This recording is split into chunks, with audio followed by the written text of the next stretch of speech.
Enfin, vous voyez bien que le gouvernement, c'est un attelage impossible. Pour moi qui aime beaucoup les chevaux, je vous garantis qu'il est impossible.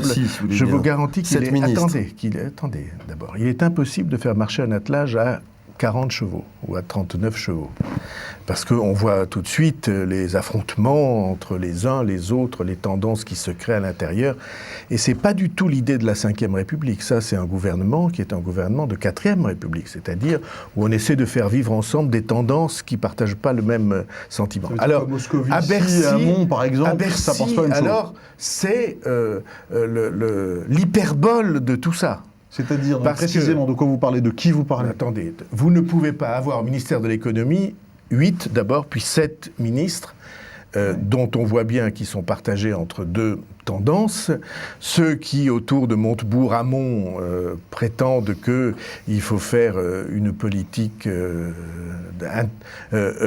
multi-interventionniste de la part de l'État et protectionniste, et ceux qui, autour de Moscovici, pensent exactement le contraire.